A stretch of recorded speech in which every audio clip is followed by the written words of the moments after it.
깊이 감사드립니다. 자, 오늘은 나는 왜 그리스도인인가 라고 하는 주제로 마지막 시간으로 하나님 우리 아버지여 라고 하는 주제로 은혜를 받고자 합니다. 오늘은 PPT가 없습니다. 그래서 여러분들께서 저에게 집중을 하시면 되겠습니다. 예, 말씀의 귀를 쫑긋 세워서 하나님의 말씀을 잘 음미하시면 좋겠습니다. 오늘은 마태복음 6장 9절로 13절에 있는 말씀을 본문으로 하는데, 특별히 마태복음 6장 9절과 10절 두 절만 가지고 저희들이 말씀을 묵상하도록 그렇게 하겠습니다. 예수님께서는 이 땅에 오셔서 기도를 가르쳐 주셨습니다. 여러분, 우리가 개와 고양이가 아무리 예뻐도 개하고 고양이는 기도하지 않습니다. 개하고 고양이가 기도하는 거 본 적 있으십니까? 기도 절대 안 합니다. 사람만 기도하도록 되어 있습니다. 그래서 기도하지 않는 사람은 아직 온전한 사람을 이루지 못했다고 말할 수 있습니다. 왜냐하면 하나님께서 사람들 속에 영적인 부분을 만들어 놓으셨기 때문에 사람만이 기도합니다. 그래서 모든 사람들은 사실 기도합니다. 다만 그들이 마음속에 있는 소원을 누구에게 아뢰야 할 것인지, 또 내가 누구에게 말하고 있는지를 모를 뿐 모든 사람들은 기도하도록 되어 있습니다. 그런데 우리는 그리스도인으로서 누구에게 기도하는지, 또 어떻게 기도해야 하는지, 어떤 기도가 중요하고 위대한 기도인지를 예수님께서 가르쳐 주셨습니다. 그것이 주의 기도문입니다. 그래서 마태복음 6장 9절과 10절에 있는 말씀 제가 잠깐 읽겠습니다. 하나님 우리의 아버지여, 이름을 거룩히 여김을 받으시오며 나라에 임하옵시며 뜻이 하늘에서 이룬 것 같이 땅에서도 이루어지이다. 첫 번째로 하나님 우리 아버지여, 이름을 거룩히 여김을 받으시오며. 여러분, 하나님 우리 아버지여, 그걸 정말 깊이 부를 수 있다면 이 한마디 속에 우리의 모든 신앙 고백이 들어있는 것입니다. 이 한마디를 진실로 하는 것이 결코 쉽지 않습니다. 하나님 우리 아버지여, 하나님 내 아버지여, 그렇게 진실로 부를 수 있다면 우리의 신앙은 거기서 시작되고 거기서 완성되는 것입니다. 절망에서 희망으로 우리를 옮겨 놓습니다. 깊은 쉼을 안겨다 줍니다. 우리가 하나님 우리 아버지여 그렇게 깊이 부를 수 있으면 우리의 눈물을 그 한마디가 닦아줄 수 있는 것입니다. 우리에게는 다 인간 아버지가 있고 제한적인 생명을 주신 육신의 아버지가 있습니다. 그런데 성경은 우리에게 하늘 아버지가 계신 것을 가르쳐 줍니다. 사도행전 17장 25절에 보면 우주와 그 가운데 있는 만물을 지으신 하나님께서는 만민에게 생명과 호흡과 만물을 친히 주시는 이심이라. 그러므로 우리에게 육신의 아버지가 있을 뿐만 아니라 영원한 아버지가 계심을 아는 것, 그것이야말로 위대한 깨달음입니다. 그것이 신앙의 모든 것입니다. 그래서 우리가 비록 교리를 잘 몰라도 우리에게 하늘 아버지가 계시다고 하는 사실을 깨닫고 하나님 나의 아버지여 라고 깊이 고백할 수 있다면 우리 신앙은 마침내 거기서 출발할 수 있고 하나님을 부를 수 있고 우리의 신앙은 그 고백 안에서 완성되어져 가는 것입니다. 제가 이제 시골에서 신앙을 했는데 제가 아직도 기억이 납니다. 연세가 많으신 할머니가 계셨어요. 그런데 이 할머니는 글을 못 읽습니다. 그래서 목사님이 오셔서 이 구원에 대해서 아무리 설명을 해도 구원을 이해를 못해요. 그래서 한 번은 할머님에게 하나님께서 구원을 주셨습니다. 그러니까 이 할머니께서 기왕이 주려면 10원을 주시지 왜 구원밖에 안 주시냐고 그렇게 이야기를 하시는 거예요. 예. 그런데도 이 할머니는 그렇게 이야기해요. 목사님, 저는 구원이 성경으로 잘 설명을 못해도 하나님 아버지가 제 아버지인 것을 압니다. 거기에 대놓고는 아무 말 할 수가 없어요. 어떤 교리적 설명도 필요가 없습니다. 이 할머니는 교리가 아무리 어려워도 농사지어서 첫 추수한 것을 하나님께 드립니다. 안식일을 성실히 지킵니다. 새벽에 기도를 멈추지 않습니다. 그 할머니 집사님은 항상 기도를 하나님 우리 아버지요, 아버지라고도 안 해요. 아버지요. 그렇게 기도를 시작하고 평생을 그 이름을 부르면서 인생을 사셨습니다. 예수님께서는 하나님 우리 아버지여 이름을 거룩히 여김을 받으시오며 그렇게 기도하라고 그랬습니다. 여러분, 하나님께서는 그의 이름에 책임을 지시는 분이십니다. 하나님의 이름은 우주에서 뛰어난 이름입니다.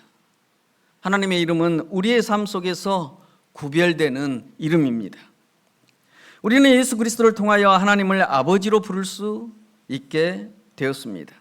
예수님께서는 부활하신 다음에 마리아에게 이렇게 말씀하셨습니다. 요한복음 20장 17절로 18절에 보면 너는 내 형제들에게 가서 이르되 내가 내 아버지 곧 너희 아버지. 예수님께서 그렇게 말씀하셨어요. 네 형제들한테 네가 가서 말하는데 내 아버지 곧 너희 아버지 그렇게 말씀하셨습니다. 내 하나님 곧 너희 하나님께로 올라간다 하시니 막달라 마리아가 가서 제자들에게 내가 주를 보았다 하고 또 주께서 자기에게 이렇게 말씀하셨다 이르더라. 여러분, 예수님 이전에는 유대인들이 하나님을 아버지라고 부르지를 않았습니다. 여호와 하나님 이렇게만 불렀을 뿐이지만 예수님께서는 이 땅에 오셔서 우리에게 하늘 아버지가 계시는 것을 가르쳐 주셨습니다. 예수님께서 내 아버지 곧 너희 아버지 내 하나님 곧 너희 하나님께 올라간다 말씀하셨습니다. 그래서 우리는 예수님께서 가르쳐 주신 하나님을 아버지로 부를 수 있는 것입니다. 그래서 우리 성도들이 하나님을 진심으로 아버지로 부르는 성도들이 되시기를 간절히 바랍니다. 바울은 로마서 8장 15절에 다음과 같이 말했습니다. 너희는 다시 무서워하는 종의 영을 받지 아니하고 양자의 영을 받았으므로 우리가 아버지라 부르짖느니라. 여러분, 하늘 아버지를 모르는 모든 사람들은 죄의 노예로 살 수밖에 없습니다. 사망이 주인 되어서 우리를 통제하는 인생 속에서 두려움 속에 살 수밖에 없어요. 그렇지만 예수 그리스도께서 이 땅에 오셔서 우리를 양자 삼으셔서 하나님 아버지를 부르도록 하셨습니다.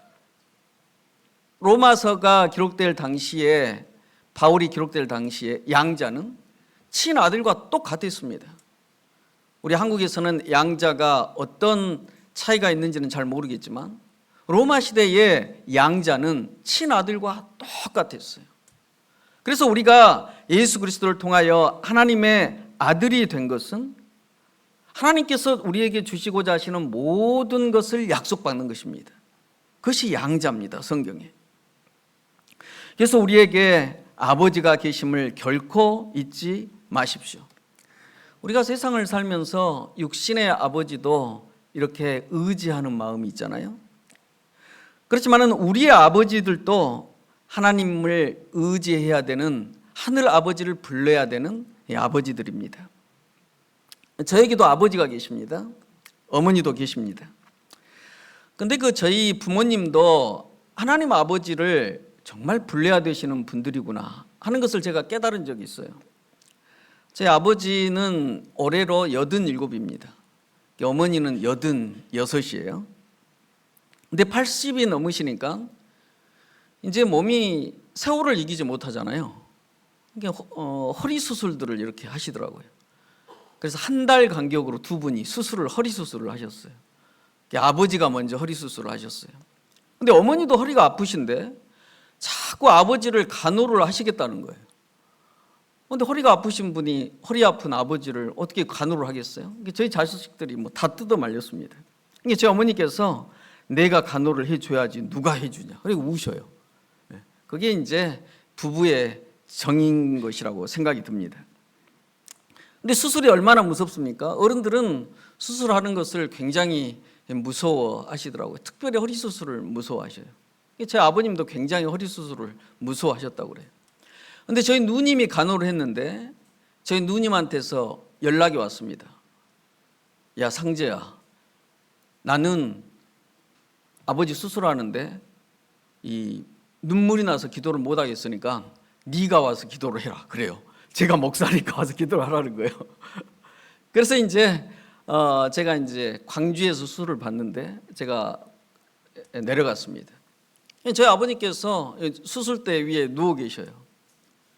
손을 이렇게 모으고 계시더라고요. 제 아버님 평생 예수님 믿고 사신 분이십니다. 제가 기도를 했어요. 손을 잡고 하나님 우리 아버지시여. 그렇게 기도를 했어요.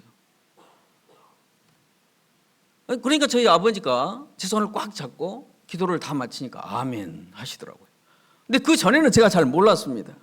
야, 우리 아버지에게도 하나님 아버지가 정말 필요하신 분이시구나 하는 것을 제가 그때 깨달은 거예요. 그리고는 수술실로 들어가셨습니다. 그 다음에 한 달 뒤에 저 어머니께서도 수술을 받게 됐어요.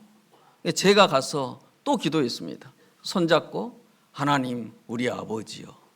제 어머니께서는 성경책을 이렇게 껴안고 계시더라고요. 제 아버지는 안 갖고 계셨어요. 근데 제 어머니께서는 성경책을 이렇게 껴안고 계시더라고요. 그리고는 제가 간절히 기도하고 또 수술실로 들어가셨어요. 제가 그런 모습을 보면서 내가 목사가 되어서 가장 잘한 것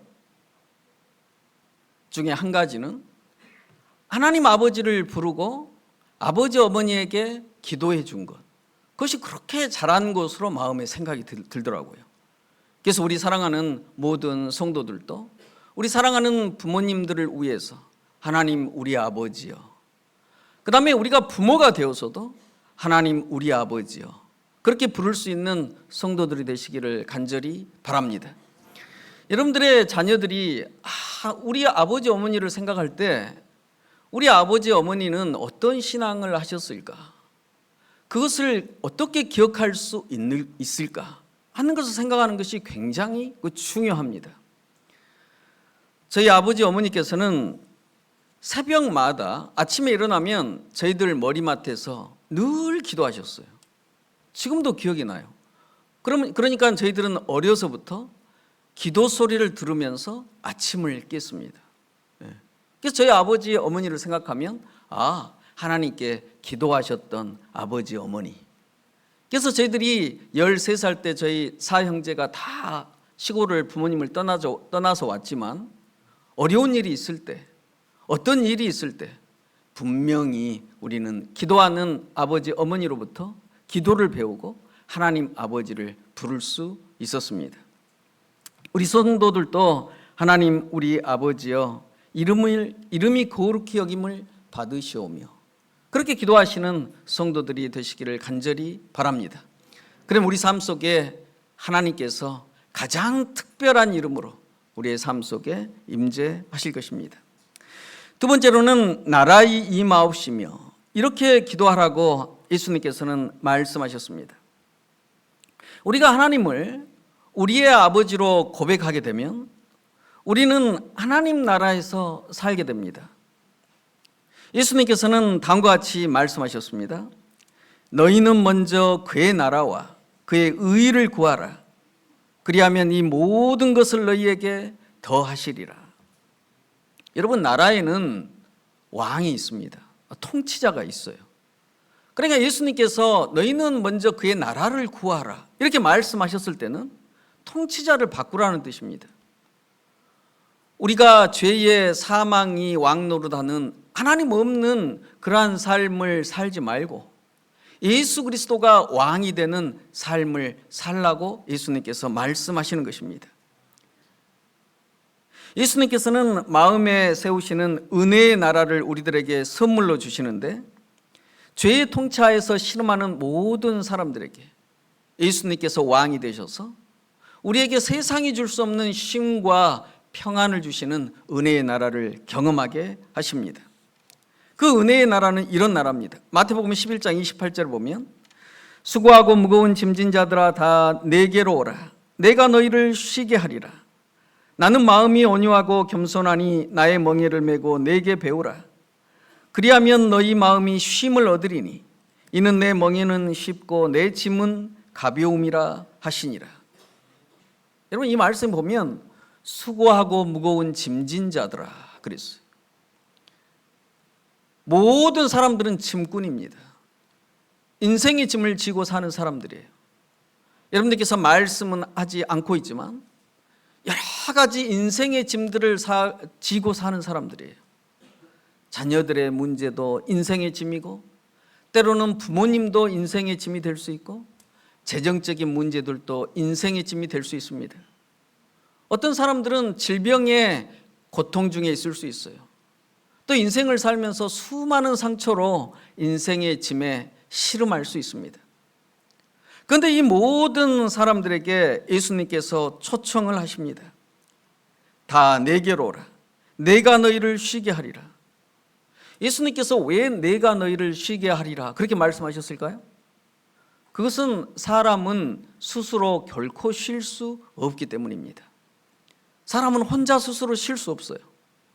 반드시 예수님의 초청에 응할 때에만 우리는 예수님께서 우리의 짐을 받아주심으로 우리의 마음속에 쉼을 얻을 수 있습니다. 사람은 결코 스스로 쉴 수 없습니다. 그것이 은혜의 왕국에서 일어나는 일입니다. 은혜의 왕국은 우리가 살아도 되고 살지 않아도 되는 왕국이 아닙니다. 왜냐하면 하나님의 은혜의 왕국에는 예수님께서 말씀하신 대로 용서, 의, 깨끗함을 선포하는 의가 있기 때문입니다. 여러분, 그 연세대학교 명예교수인 김영석 교수라고 여러분들 아시죠? 올해 한 104세 정도 되셨을 것으로 제가 생각이 드는데, 그분이 아주 신실한 크리스찬입니다. 근데 그분이 그 간증을 하는 것을 제가 한번 들었는데, 그분이 그런 말씀하셨어요. 김영석 교수님이 평양 출신입니다. 그런데 본래 이 기독교는 북한에서 번성했어요. 만주를 통해서 북한을 통해서 이 남한으로 사실 들어온 것입니다. 그래서 북한이 공산 치하가 되면서 신앙이 지하로 들어갔죠. 그래서 김영숙 교수님이 그 어렸을 때 자기가 평양에서 사는데 마을에서 이런 일이 있었어요. 한 남자가 있었습니다. 근데 이 남자가 그 공부를 하고 싶었는데 공부를 많이 못한 거예요. 그래서 인생을 비관하면서 술을 많이 먹는데, 술을 먹고 당시에는 국민학교죠. 국민학교 운동장을 지나가다가 자기 친구 중에 국민학교 교사가 있었어요. 늘 열등감이 있는 거예요. 친구를 이 운동장에서 만났는데 괜히 이제 술김에 이제 시비를 건 거예요. 그래서 이제 둘이 시비가 됐는데, 이 술 먹은 친구가 화가 나서 이 친구를 때렸는데, 이 얼굴을 돌려보니까 이 운동장에 이 큰 몽둥이가 하나 있었어요. 그래서 그 몽둥이를 가지고 친구를 위협한다고 세게 휘둘렸는데, 이 그 친구가, 교사 친구가 몽둥이를 휘두르는 방향으로 머리를 피한 거예요. 하고 머리를 맞았어요. 머리를 맞고 쓰러졌습니다. 그래서 이 술 취한 친구가 깜짝 놀랐어요. 술이 깨어서 이 친구를 리아카에 싣고 병원으로 막 부지런히 달려가는데, 이 리아카에서 친구가 죽은 것입니다. 정말 기가 막힌 일이죠. 그런데 이제 이 친구의 부모, 죽은 친구의 부모들이 아들 같은 이 청년을, 인생을 망칠 수가 없으니까 이 탄원을 했어요. 그래서 짧은 옥살이를 하고 나온 것입니다. 그런데 이미 결혼을 한 사람이었어요. 아내도 있고 자녀들이 있었습니다. 그런데 그 일 때문에 너무 죄책감이 심한 거예요. 죄책이라고 하는 것은 사람이 마땅히 해야 할 것을 하지 못한 것을 죄책이라 하고, 이 죄책 뒤에는 반드시 부정적인 감정이 따라옵니다. 이 죄책을 해결하지 못하면 이 부정적인 감정이 사람을 죽이는 것입니다. 그래서 이 청년이 죄책감에 시달렸어요. 누가 아무도 말을 하지는 않지만 이 죄책감을 벗어날 수가 없는 거예요. 그래서 아내와 자녀들을 데리고 산 밑에 가서 살았습니다. 그래도 죄책감을 떨칠 수가 없었습니다. 스스로 그 짐을 지고 갈 수밖에 없는 인생길이 너무나 힘이 들어요. 아주 선하게 살았지만 이 살아난 양심이 그를 괴롭히는 것입니다. 어느 날 이 청년은 예쁜 옷감과 한복을 사갖고 와서 아내에게 주었어요. 그리고 자녀들에게 옷을 입혀주었어요. 그리고는 잠깐 밖에 나갔다 오겠소. 그리고 나가서는 집에 들어오지 않았습니다. 식구들이 다음날 찾아 나섰어요. 어떤 사람이 언덕을 넘어오더니 그렇게 이야기하는 것입니다. 저 언덕을 넘어가 보시오. 빨리 넘어가 보시오. 그래서 아내가 언덕을 넘어가 보니까 전봇대에 목을 메고 숨져 있었습니다. 장례식에서 아내가 말했습니다. 사람들에게 이제는 남편이 마음이 편할 것입니다. 그렇게 이야기했어요. 그것이 사람이에요. 그러나 여기에 아주 중요한 두 가지 잘못된 이해가 있는 것입니다. 아무리 선한 양심의 소유자라고 할지라도 이 사건에서 우리가 볼 수 있는 것은 양심이 사람을 구원할 수 없어요. 아무리 양심이 선해도 그 양심이 죄책과 죄책감을 씻어줄 수 없을 뿐만 아니라 그 양심이 사람을 구원할 수를 없는 것입니다. 이 평양에 이 술 취한 친구가 자기가 어긴 법이 사람의 법이 아니고 하나님의 법인 것을 알았다면 자기의 문제를 하나님께 가지고 갔을 것입니다. 하나님께서 사람의 마음속에 마땅히 지켜야 할 법을 하나님께서 새겨 놓으셨기 때문에 그 죄책과 죄책감이 원인이 근원이 하나님에게 있는 것입니다. 그 문제를 해결하실 수 있는 분은 하나님밖에 없는 것입니다. 만약 이 사람이 그리스도께서 십자가의 은혜로 그에게 용서의 깨끗함을 주실 수 있다고 하는 사실을 알았다면 하나님께 그의 죄를 회개하고 용서를 받고 쉼을 얻을 수 있었을 것입니다. 이 술 취한 친구는 그 친구의 부모가 용서를 해 주었어도 사람이 사람을 용서한 것으로 사람의 죄책과 죄책감을 씻을 수 없는 것입니다. 그 용서는 하나님께 받아야 하는 것을 몰랐기 때문에 그 친구는 스스로 공의의 대가를 치를 수밖에 없었던 것입니다. 십자가는 사람에게 요구되는 율법의 요구의 자리에 하나님께서 그리스도를 세운 사건입니다. 여러분 잘 들으세요. 사람이 하나님의 율법의 요구를 충족시킬 수 없기 때문에 율법의 자리에 예수 그리스도가 인간 대신에 서셔서 율법의 요구를 충족시키도록 하신 것입니다. 사람은 율법의 요구를 만족시켜서 구원을 얻는 대신에 율법의 자리에 인간 대신 서신 예수님을 믿음으로만 구원을 얻게 하신 것이 십자가의 사건입니다. 하나님께서는 율법의 요구로 마음에 새겨진 하나님의 법으로 사람이 결코 죄책과 죄책감에서 벗어날 수 없기 때문에 예수 그리스도를 율법의 그 자리에 사람 대신 세우셔서 예수 그리스도께서 율법의 요구를 다 만족시키고 사람은 예수 그리스도를 믿음으로만 구원을 얻도록 하셨다고 하는 사실을 결코 잊지 마시기 바랍니다. 이 아내가 우리 남편이 이제야 마음이 편하겠습니다. 편할 것입니다. 그렇게 말을 했지만 그것도 하나님을 몰라서 하는 이야기예요. 그 남편이 마음이 정말 편했다면 하나님 안에서 쉼을 얻는 도를 알았다면 그런 운명을 갖지는 않았을 것입니다. 만약 이 청년이 예수 그리스도의 십자가의 도를 알았다면 그분의 이야기는 전혀 다른 이야기가 됐을 거예요. 사도 바울과 같은 이야기가 됐을 것입니다. 사도 바울이 살인자였습니까? 살인자였습니다. 그렇죠? 스데반을 죽인 살인자였어요. 그러나 사도 바울은 예수 그리스도 안에서 쉼을 얻었습니다. 로마서 8장 1절로 2절에 보면 그러므로 이제 그리스도 예수 안에 있는 자에게는 결코 정죄함이 없나니 이는 그리스도 예수 안에 있는 생명의 성령의 법이 죄와 사망의 법에서 너를 해방하였습니다. 사람은 죄책과 죄책감의 문제를 스스로의 힘으로는 결코 해결할 수 없는데 예수 그리스도의 십자가의 은혜로 우리가 죄와 사망의 법에서 해방되었다고 사도 바울은 선포하고 있습니다. 그래서 사도 바울은 생명을 살리는 일에 종사하고 헌신할 수가 있었습니다. 하나님 우리 아버지여 이름을 거룩히 여김을 받으시오며 나라의 임하옵시고 그 기도를 진심으로 깊이 하시는 성도들이 되시기를 간절히 바랍니다. 예수 그리스도의 은혜의 나라에서 살 때에 우리가 하나님의 의를 선물로 받을 수 있기 때문에 그러한 것입니다. 자, 마지막으로 예수님께서는 뜻이 하늘에서 이룬 것 같이 땅에서도 이루어지이다 그렇게 기도하라고 말씀하셨습니다. 여러분, 하늘에서도 이루어지고 땅에서도 이루어져야 할 그 사역이 어떤 사역입니까? 그것은 인간을 사망이 왕노릇하는 인생에서 구원하셔서 영원한 생명을 얻게 하는 십자가의 사역입니다. 죄를 멸하여 우주를 안전하게 하는 사역입니다. 그것은 십자가의 공로로만 가능한 하나님의 사역입니다.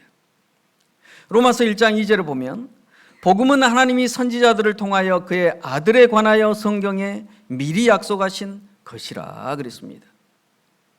여러분, 예수 그리스도는 구약 성경에 수많은 애언을 통하여 그 애언의 실체로 이 땅에 오셨습니다. 예수 그리스도는 구약의 수많은 믿음의 조상들 삶 속에 그리스도로 끝없이 많이 반영되어 있습니다.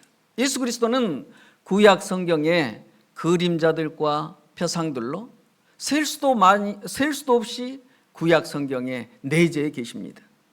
그분께서 이 땅의 인류의 역사 속으로 들어오셔서 그 그림자와 표상들의 실체로 이 땅에 오셔서 우리와 함께 사시고 그리스도인으로 살 수 있도록 우리에게 섭리하신 것입니다. 그래서 우리는 그리스도를 믿음으로 그리스도인들로 구약 성경의 믿음의 조상들의 경험들뿐만 아니라 신약 성경에 기록된 수많은 그리스도인들이 경험하는 그 경험을 동일하게 하면서 예수 그리스도가 참 진리인 것을 우리가 명확하게 알 수 있는 것입니다. 로마서 1장 3절로 4절을 보면 바울은 다음과 같이 말했습니다. 그의 아들에 관하여 말하면 육신으로는 다윗의 혈통에서 나셨고 성령으로는 죽은 자들 가운데서 부활하사 능력으로 하나님의 아들로 선포되셨으니 곧 우리 주 예수 그리스도라 그렇게 말씀하셨습니다. 여러분, 예수님께서 왜 인간이 되셨을까요?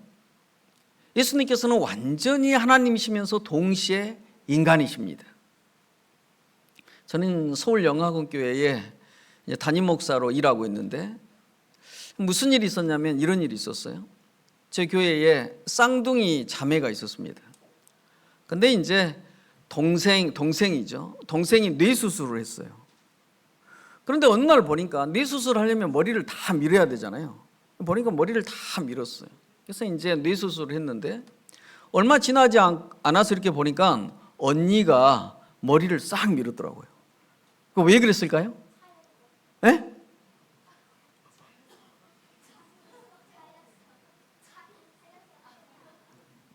무슨 말인지 잘 모르겠네. 그 동생이 뇌수술을 하기 위해서 머리를 미니까 그 고통에 자기가 같이 참여한다고 하는 의미에서 동생을 응원하기 위해서 자기도 머리를 싹 밀었어요. 애가 둘이나 있는 언니인데. 제가 그 모습을 보면서 예수님이 생각이 났습니다. 예수님께서 이 땅에 살고 있는 우리와 똑같은 인간이 되셔서 우리의 고난을 같이 겪으신 것입니다. 그래서 하나님이신 예수 그리스도께서 인간이 되셔서 인간인 우리의 손을 잡으신 것입니다. 우리는 인간으로서 예수 그리스도의 손을 잡고 하나님의 세계에 예수 그리스도와 함께 연합한 것입니다. 그래서 우리가 우리 자신을 보면 한없이 부족한데 하나님께서는 예수 그리스도와 연합된 우리를 보실 때 예수 그리스도를 통해서 보시기 때문에 우리가 한없이 깨끗한 사람이 되는 것입니다. 예수 그리스도의 성육신이 없으면 우리는 예수 그리스도와 연합할 수도 없고, 우리는 예수 그리스도 안에 있을 수도 없고, 예수 그리스도께서 우리 안에 계시고 우리가 예수 그리스도 안에 있을 수가 없는 것입니다. 예수님께서는 성육신을 통하여 우리와 영원히 하나가 되셔서 예수님과 우리의 운명이 한 운명이 되었다고 하는 사실을 우리가 깨닫게 되는 것입니다. 여러분, 이런 하나님의 하늘에서 이루어져야 할 뜻이 이 땅에 와서 이루어진 이 놀라운 사건으로 인해서 우리가 구원을 받게 되었고, 이런 하나님 예수 그리스도께서 통치하시는 은혜의 왕국에서 살게 되었습니다. 그런데 여러분, 우리가 은혜의 왕국에서 살지 않으면 영광의 왕국을 소망할 수 없다고 하는 사실을 분명히 알아야 합니다. 우리가 예수 그리스도의 재림을 소망하잖아요. 그런데 은혜의 왕국에서 삶이 없다. 예수 그리스도의 십자가의 공로를 모른다. 예수 그리스도를 믿음으로만 우리가 의를 얻는 그 도를 알지 못한다. 그러면서 재림을 소망할 수는 없는 것입니다. 여기 계시록 21장 3절로 4절에 요한은 다음과 같이 영광의 나라에 대하여 기록하고 있습니다. 내가 새 하늘과 새 땅을 보니 처음 하늘과 처음 땅이 없어졌고 하나님은 친히 그들과 함께 계셔서 모든 눈물을 그 눈에서 닦아주시니 다시는 사망이 없고 애통하는 것이나 곡하는 것이나 아픈 것이 다시 있지 아니하리니 처음 것들이 다 지나갔음이러라 했습니다. 우리 사랑하는 모든 성도들이 예수 그리스도께서 마음에 세우신 은혜의 왕국에 예수님을 온전히 있는 그대로 값없이 주시는 은혜를 믿음으로 받아들임으로 예수님의 은혜의 왕국에서 감동적으로 사시다가 이 영광의 왕국에 꼭 들어가게 되시기를 간절히 바랍니다. 이 영광의 왕국은 하나님께서 우리와 사셔서 모든 눈물을 닦아주신다 그랬어요. 여러분, 제가 목회를 한 30년 가까이 이렇게 하고 있는데 제가 교회 안에서 이렇게 보니까 이 교인들의 눈물의 성격이 다 달라요. 눈물이. 그러니까 여러분들이 여기 제가 위에서 이렇게 보니까 다 아름다우시고 남자들은 멋지시고 아이들은 예쁘고 다 그러네요. 그러나 모든 가정에 문제들이 있을까요, 없을까요? 다 문제들이 있어요. 아이고 목사님, 저는 지금 없는데요. 나중에 생길 수 있어요. 모든 가정에 문제들이 있었어요. 제가 목회를 하면서 수백 가정들을 봤지만, 그런데 그 가정에서 흘리는 눈물이, 어떤 눈물들은 절대로 사람이 닦아줄 수 없어요. 어떤 눈물들은 가장 가까운 사람에게도 말할 수 없는 눈물이 있어요. 오직 하나님만 닦아줄 수 있는 눈물이 있어요. 그런데 하나님께서 모든 눈물을 닦아주시겠다 약속하셨어요. 사망이 사망하는 날이 올 것입니다. 애통이 끝나는 날이 올 것입니다. 고통이 숨을 쉬지 못하는 날이 올 것입니다. 이별이 끝나는 날이 올 것입니다. 그 모든 것에 대한 위로와 확신은 은혜의 왕국에서 사는 우리에게 주시는 하나님의 축복이고 위로이고 평안이고 약속인 것입니다. 그 날을 예수 그리스도의 은혜의 왕국에 살면서 영광의 나라에 다 들어가시는 성도들이 되시기를 간절히 바랍니다. 마지막으로 바울은 우리에게 그런 예수 그리스도로 인하여 다음과 같이 하라고 부탁하고 있습니다. 빌립보서 4장 6절로 7절에 보면 아무것도 염려하지 말고 다만 모든 일에 기도와 간구로 너희 구할 것을 감사함으로 하나님께 아뢰라. 그리하면 모든 지각에 뛰어난 하나님의 평강이 그리스도 예수 안에서 너희 마음과 생각을 지키시리라.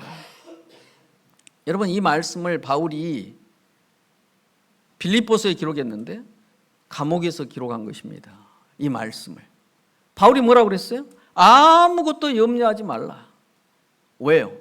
우리가 하나님의 아들과 딸이니까. 다만 모든 일에 기도와 간구로 구하라. 구할 것을 감사함으로 구하라. 그리고 하나님께 아뢰라. 하나님 우리 아버지요 하면서 아뢰라. 그리하면 모든 지각에 뛰어난 하나님의 평강이, 하나님께서는 우리의 삶의 모든 영역에 민감하신 분이십니다. 모든 지각에 뛰어난 하나님의 평강이, 세상이 주는 평강이 아니에요.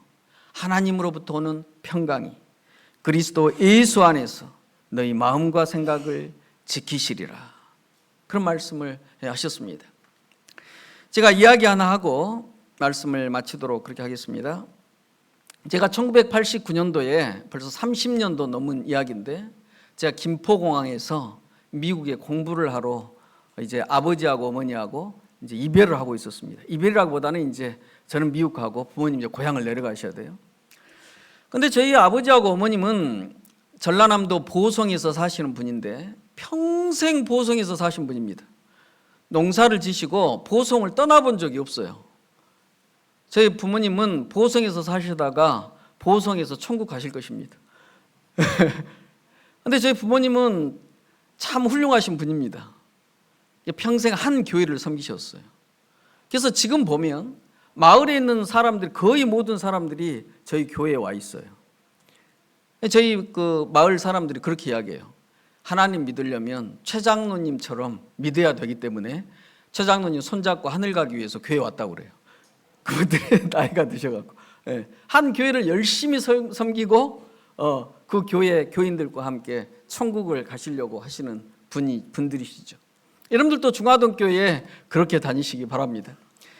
그런데 저희 그 아버님하고 어머니께서 저를 이제 미국에 이제 보내시는데, 그때 당시는 이 아들이 미국을 가면 미국에 뺏긴다고 생각했어요. 대개 부모들이. 왜냐하면 미국 가면 대개 안 왔어요. 저희 선배들도 거의 오지 않았고, 그러니까는 그런 소문을 어떻게 들으셨는 모양이에요. 그러니까는 미국 가는 걸 그렇게 이제 좋아하시지를 않으시는 거예요. 근데 저 어머니께서 뭐라 그러시냐면 그렇게 말씀을 하시더라고요. 야 아들아, 미국 가면 시간이 없을 것이다. 공부를 해야 되니까. 그러니까 이 편지를 쓰지 마라. 시간 뺏기지 마라, 이런 뜻이죠. 그 다음에 그때 당시에는 이 국제전화가 비쌌습니다. 전화비 비싸니까 전화도 하지 마라. 그렇게 말씀하셔요. 그러면서 딱 한 가지만 약속해라 그래요. 도대체 무슨 약속을 지키라고 하시나 말을 들어봤더니 찬미를 하나 주겠다는 거예요. 찬미를. 근데 그 찬미를 줄 테니까 날마다 그 찬미를 부르라는 거예요. 그리고 자기는 한국에서 부르시겠다는 거예요. 그게 매일 매 순간을 살아갈 때 그 찬미예요. 그래서 제가 알겠습니다 어머니 하고 약속을 했어요. 매일 매 순간을 살아갈 때 그 찬미를 약속을 하고 미국을 간 거예요. 여러분 생각에 제가 미국에서 그 찬미를 매일 불렀을까요? 어떻게 생각하셔요? 여러분들 자녀들은 부모님 말씀 잘 듣던가요? 미국에 내리자마자 잊어버렸어요. 이쁜 여자들도 많고 좋은 일도 많고 뭐 까맣게 잊어버렸어요. 까맣게 잊어버렸어요. 자, 어머니는 불렀을까요? 어머니들 어떻게 생각하셔요?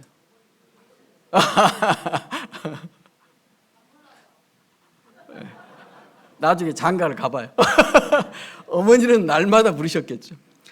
저는 잊어버렸어요, 완전히. 근데 이제 그 미국에서 이제 공부를 하다 보니까 나중에 공부를 하다 보니까 힘이 들더라고요. 어머니 생각이 나는 거예요. 이 약속이 생각이 나는 거예요. 우리 어머니가 찬미를 부르라고 했는데. 그래서 매일 매 순간을 살아갈 때 그 찬미를 부르기 시작했어요. 근데 그 찬미 가사가 기가 막히게 좋더라고요. 그 찬미 가사가. 그게 기도예요, 기도. 기도예요. 그래서 제가 이제 깨달은 거예요. 야, 우리 어머니가 나를 하나님께 맡겼구나.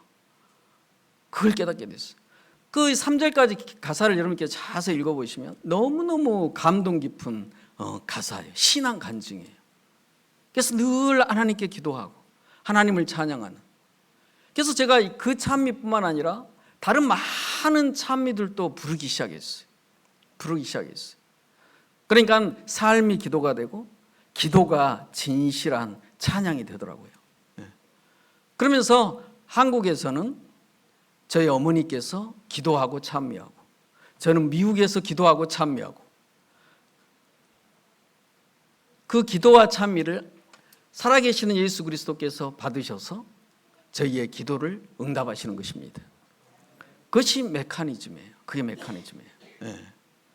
그리고는 저는 저희 부모님께서 걱정하시는 대로 미국에서 안 살고 한국으로 돌아왔습니다.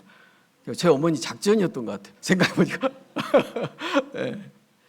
자, 예수 그리스도는 우리를 위해서 기도하시는 분이십니다. 우리에게 가르쳐 주시는, 기도를 가르쳐 주신 예수 그리스도께서 하늘에서 우리를 위해서 기도하시지 않겠습니까?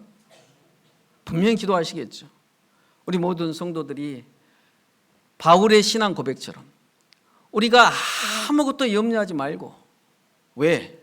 우리에게 하늘 아버지가 계심으로, 그 고백을 통하여 우리가 구할 것을 감사함으로 하나님께 아뢰면 모든 지각에 민감하신 하나님께서 우리에게 하늘의 평화를 우리에게 주실 것입니다. 그리고는 우리의 손을 붙들고 하늘까지 안전하게 인도하실 것입니다. 하늘에 계신 우리 아버지여, 이름을 거룩히 여김을 받으시오며 나라 임하옵시고 뜻이 하늘에서 이룬 것 같이 땅에서도 이루어지이다. 예수 그리스도의 말씀은 땅에 결코 떨어지는 법이 없으므로 이 기도를 늘 묵상하고 외우는 모든 성도들에게 이 모든 것들이 분명하고 충만하게 이루어질 것을 믿고, 또 우리 모든 성도들이 이 기도를 깊이 경험할 뿐만 아니라 우리의 하늘 아버지 되신 아버지의 사랑을 깊이 경험하면서 이 시대를, 이 험난한 시대를 믿음으로 승리하게 되시기를 바라면서 말씀을 마치겠습니다.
저희를 지키 사랑하시는 하나님 아버지, 오늘도 거룩한 행복한 안식일에 저희들을 주의 전에 불러주시고 또 예수 그리스도께서 저희들에게 가르쳐 주신 기도를 다시 한번 묵상할 수 있도록 인도하여 주셔서 감사합니다. 저희들이 예수 그리스도를 몰랐다면 살처럼 빠른 세월 속에 안개와 먼지처럼 무덤 속에 들어갈 운명이었지만 저희들 예수 그리스도를 통하여 우리에게 하늘 아버지가 계심을 깨달을 수 있도록 섭리하여 주셔서 감사합니다. 저희들이 매일매일 저희들에게 하늘 아버지가 계심을 깊이 생각하고 하나님 우리 아버지여, 그 이름을 고귀하게 부를 수 있도록 도와주시고 그 이름이 저희들의 삶 속에서 특별한 이름, 귀한 이름, 최고의 이름이 될 수 있도록 주께서 저희들을 붙들어 주시고 인도하여 주시옵소서. 오늘 주의 전에 올라올 때에 11금과 각종 헌금을 드린 손길 위에 주께서 축복하여 주시고 그들의 평생의 삶 동안에 모든 지각에 뛰어나신 하나님께서 우리 성도들의 삶을 지켜주시고 모든 것들이 합하여 주님 안에서 선을 이루도록 인도하여 주시옵소서. 특별히 저희들에게 주신 자녀들을 위해서 기도합니다. 저희 자녀들이 살아가는 이 세상은 참으로 혼란스럽고 불확실하며 위험과 유혹과 기만이 만연하는 세상이오니 주의 놀라우신 성령님께서 우리 자녀들의 마음과 생각을 지켜주시고 요새처럼 삶을 지켜 보호하셔서 그들의 오늘 내일 영원의 삶 동안 주께서 아버지가 되시고 인도자가 되셔서 우리 사랑하는 성도들과 함께 주의 나라에 다 들어갈 수 있도록 인도하여 주시옵소서. 주의 놀라우신 은혜로 또 일주일을 믿음 안에서 승리할 수 있도록 지켜 보호해 주실 것을 믿고 감사하며 예수 그리스도의 귀하신 이름으로 기도합니다.